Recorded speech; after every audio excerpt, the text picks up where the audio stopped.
everybody, this is Jason. Thanks for choosing Liberty Live. Today we're going to be discussing the sword of the Lord. Now, many of you are familiar with this passage in Hebrews chapter 4, verse 12, and it reads, "For the word of God is sharper than any double-edged sword, piercing to the division of joints and marrow, spirit and soul, it's a discerner of the thoughts and intentions of the human heart."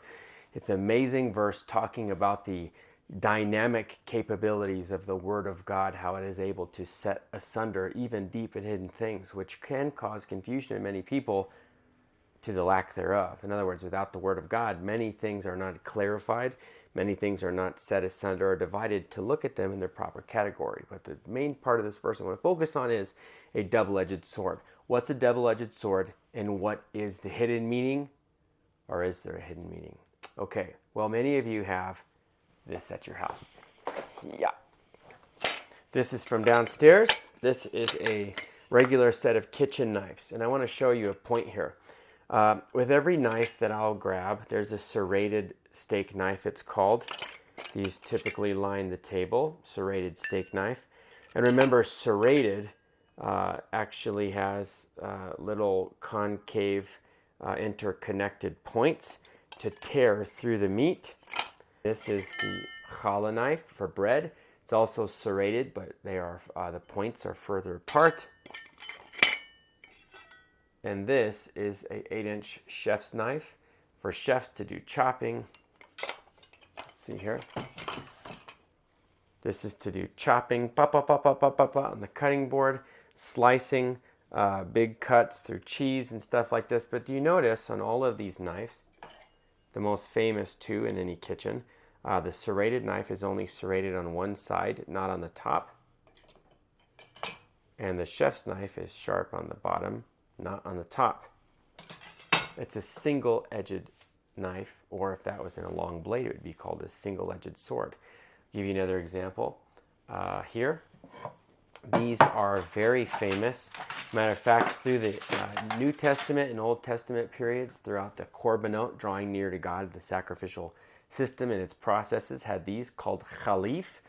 They are what's known as a kosher slaughtering or kosher butchering knife, and they're not pointed at the end, so you can't get stabbed or poked accidentally or intentionally.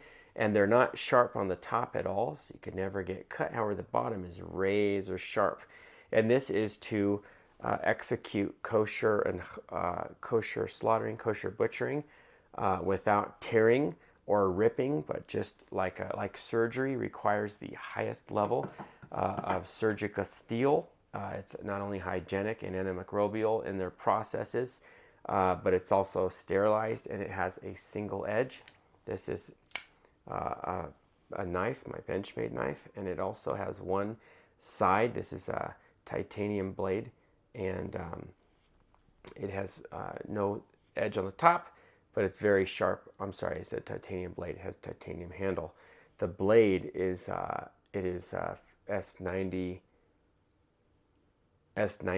which is a super steel, which is mixed with let me tell you an example. On this side of the steel is stainless. On a steel scale, for an example, on regular knives, you have stainless steel, which is very soft, very bendable, but it doesn't stain, it doesn't rust, in other words. Over here, you have carbon and high carbon, which does rust. So usually those applications will be powder coated or painted with a really rugged type of paint that you would find on the bottom of specialty vehicles or a lot of military equipment. Is called powder coated, and it's a ceramic paint that needs to be sealed in heat.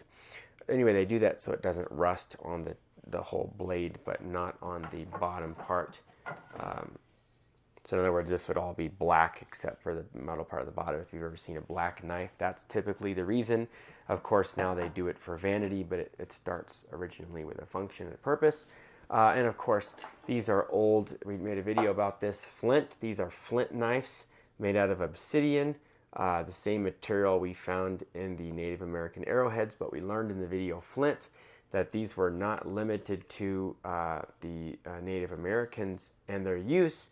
However, they dated back all the way to Abraham, and again, a discovery, the oldest man in the world. So, in all these knives that we're talking about and I've shown you, they're all single-edged.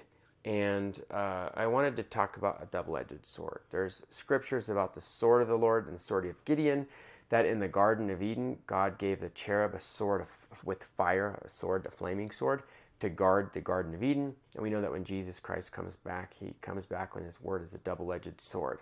Now it says in Hebrews 1:3 that he sustains all things in heaven and earth and below and above by the word of his power.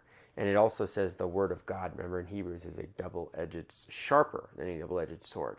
And again, remember in Genesis chapter 1, in verse 2, in the beginning, God created the heavens and the earth was void without form, and the Spirit hovered over the deep, and then he spoke, let there be light, let there be vegetation, let there be land. So it was by the spoken word that the waters were divided, the spoken word that the sea was created, the spoken word that the land became. So it is by the word of his power that we are not only sustained, but that we are protected, and that the Lord and the sword of the Lord goes out before us to do battle. So, what is the sword of the Lord? What's a double-edged sword? This is a double-edged sword. Sharp on both sides, devastatingly sharp. Now, this specific sword is a replica sword made by the Toledo sword makers in Spain, which since the 5th century are probably the most famous sword makers in the world, and for their artisanship for making certain types of steel for battle and war. Let me give you an example.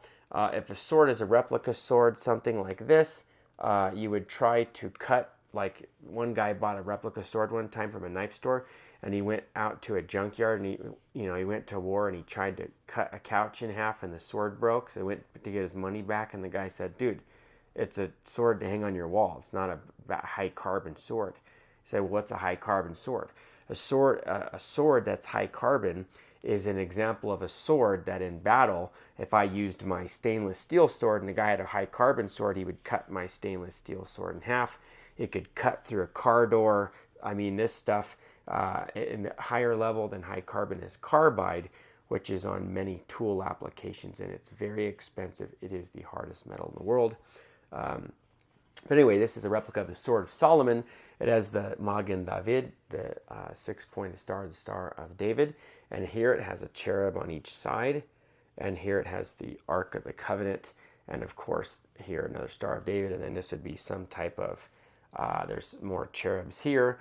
And then some embroidery work, which most of the time would be a guild, like the coat of arms or something to identify not only the maker, but who it was made for and why. So, of course, we know Solomon means peace. His name was peace because God gave him peace, because David went to war with the sword against many nations for over 40 years. And because of that, peace was able to be him. It happened in the kingdom of Israel, which is why people say freedom isn't free, because soldiers have to fight to keep peace. In our account, it is the word of God. Remember when Jesus was in the wilderness of Jericho and the devil tried to tempt him, he defeated the enemy by saying, "It is written, you shall not tempt the Lord your God. It is written, I will worship the Lord your God and serve him only." 3 times he used the word of God as how he defeated Satan every single time. So you have to remember that the word of God is sharper than a double-edged sword. But how beautiful is this? And again, a double-edged sword is not something that you use to cut steak.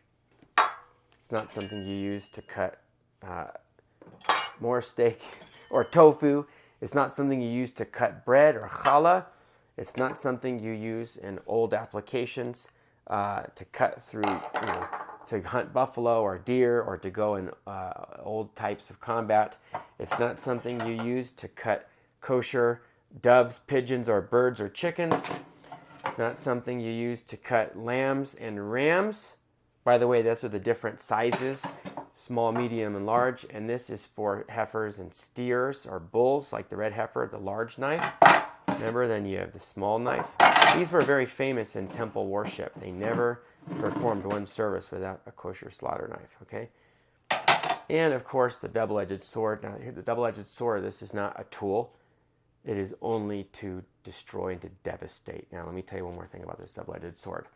In the temple, when you were to offer a grain offering, a bread, like a fellowship offering, a bread, any type of meat, or a libation, even on Sukkot, the festival we just had, which is an archetype of where Thanksgiving started from, you lift the species up, down, left, right, front, and back, or else it doesn't count. In other words, you have to acknowledge from the front, back, left, right, back and forth, up and down, that whatever you have that is seen by God, there's no way you can miss it. Well, in the same way, this sword is able to cut left and right, up, down, and it has a very sharp point. Matter of fact, this has a guard on it because the point is so sharp. But this sword is to devastate. There's no purpose of this besides that. It is literally to devastate the enemy. Okay, but there's one sword that's sharper than this, sharper than a double-edged sword, sharper than this S90V amazing knife, sharper than a flint knife, which is so sharp in the flint video. It not only cut through that the packaging, it cut through my canvas pants. Now, you don't know that, but my wife repaired them. Let me show you what's the sharpest knife in the world. This is a Torah scroll, for the word of God is sharper than any double-edged sword. This is the sharpest knife in the world. It is written. What is written? The word of God.